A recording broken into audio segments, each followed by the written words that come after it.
ছিল নবী সবচেয়ে উত্তম ইসলামের ভিতরে কি নবী আমার বলেছে তুতিউদ দুআ ওয়া তাকরাউস সালাম আলা মান আরাফতা ওয়া মান লাম তা'রাফ, তুমি চিনো আর না চিনো মানুষকে দেখে তোমরা সালাম দিবা, এটা হচ্ছে সবচেয়ে উত্তম। কিন্তু আমরা সালাম দেওয়ার পরে আমরা উদাসীন হয়েছে। নবী আমার বলে একজন সাহাবী আমার সামনে আসলো, বলল আসসালামু আলাইকুম ওয়া রাহমাতুল্লাহ।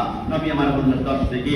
আরেকজন সাহাবী এসে বলল আসসালামু আলাইকুম ওয়া রাহমাতুল্লাহি ওয়া বারাকাতুহু। নবী আমার বলল তার জন্য 20 থেকে।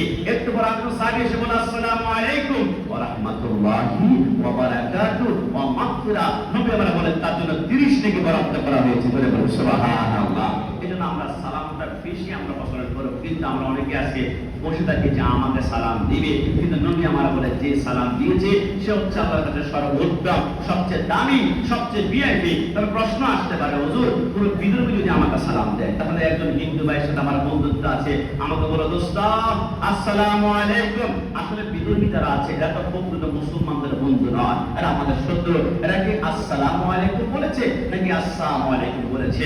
আসসালামু আলাইকুম অর্থ আপনার উপর শান্তি বর্ষিত হোক, আর আসসালামু আলাইকুম অর্থ আপনার উপর মৃত্যু বর্ষিত হোক। এজন্য নবী আমার বলেছে বিদর্ভী যখন কোনো সালাম দিবে তখন ওয়া আলাইকুম সালাম বলবা না, শুধু ওয়া আলাইকুম বলবা। মানে তুমি আমাকে যা দিয়েছো আমি তোমাকে তা দিয়েছি, তুমি শান্তি দিলে আমি শান্তি দিয়েছি, তুমি মৃত্যু কামনা করলে তোমার উপর সেটাই পতিত হোক। এটা জবান করে বলে সুবহানাল্লাহ।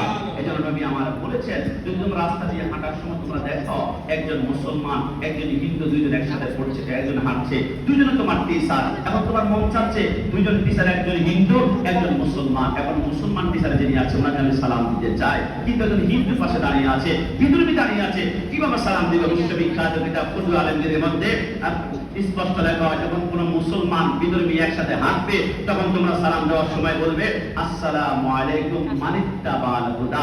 আমি সালাম বর্ষিত ওই ব্যক্তির উপরে মানিত্তাবাল হুদা, যে ব্যক্তি আল্লাহর হেদায়েতের উপর রয়েছে। জবান খুলে বলে সুবহানাল্লাহ। এজন্য কোন বিদ্রোহী মুসলমান একসাথে হাঁটলে আসসালামু আলাইকুম মানিত্তাবাল হুদা।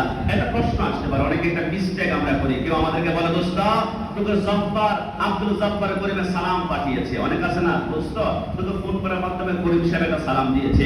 তা আপনি যখন বলবেন করিম সাহেব সালাম দিয়েছে, আপনি ওয়ালাইকুম সালাম বলতে হবে না, আপনি বলবেন ওয়ালাইকা ওয়ালাইহিস সালাম। সালাম এখানে দুইটা হয়েছে, দোস্ত আব্দুল করিম সালাম দিয়েছে, করিমের সালাম, আর আপনি যে মুখ থেকে বের করেছেন এখানে আপনার একটা সালাম আছে, এখানে দুইটা সালাম। এজন্য আপনাকে বলতে হবে ওয়ালাইকা ওয়ালাইহিস সালাম। ওয়ালাইকা মানে ওই তার সালামের উত্তর, ওয়ালাইহিস সালাম এবং তোমার সালাম, দুইজনের সালামের উত্তর আমি একসাথে প্রদান করলাম। একটু সালাম করে বলুন সুবহানাল্লাহ। কিন্তু সালাম প্রদান করে আরেকজন সালাম ট্রান্সফার করে তাহলে ওয়ালাইকুম ওয়ালাইহিস সালাম বলে আমরা উত্তর দেওয়া। নবী আমার বলেছে সালামটা তোমরা পড়বা, আমি রাসূল শুনে সালাম দেওয়া শেষ, এবার তোমরা এদের দিন তোমরা একজন একজনের সাথে প্রথম মুসাফা করবে, কারণ মা মিন মুসলিমাইনি ইয়ালতাকিয়াইনি ফায়াতাসাফাহানি ইল্লা কুফিরা লাহু ক্বাবলা মা ইউতাফরাকা।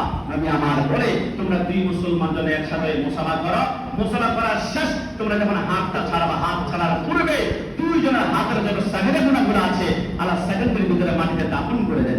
সুবহানাল্লাহ। আমার কথা নয়, আমার নবীর কথা। আমার কথা বলে ফেলে দিবেন, কিন্তু মদিনাওয়ালার কথার ভিতরে যারা পরিমাণ কোনো বেশকম থাকতে পারে না। এই জন্য আমরা যখন দেখা হবে প্রথম আসসালামু আলাইকুম ওয়া রাহমাতুল্লাহ, তারপর আমরা মুসাফা করব, এরপর আমরা একজনের সাথে কাঁধে কাঁধ মিলিয়ে আমরা মুআনাকা কোলাকুলি করব।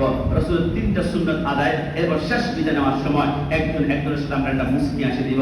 রাসূলের সুন্নাত, এই সুন্নাতগুলোর ভিতরে আল্লাহ ঈদের দিনটা আগামীকাল আমাদেরকে ঈদের মাধ্যমে জিন্দেগির গুনাহগুলো ক্ষমা করাতে পারে। সবাই জবান খুলে বলি আমিন। সর্বশেষ একটু সেনসিটিভ থাকবেন, মার্কেট করতে গেলে অসংখ্য মার্কেটে নারী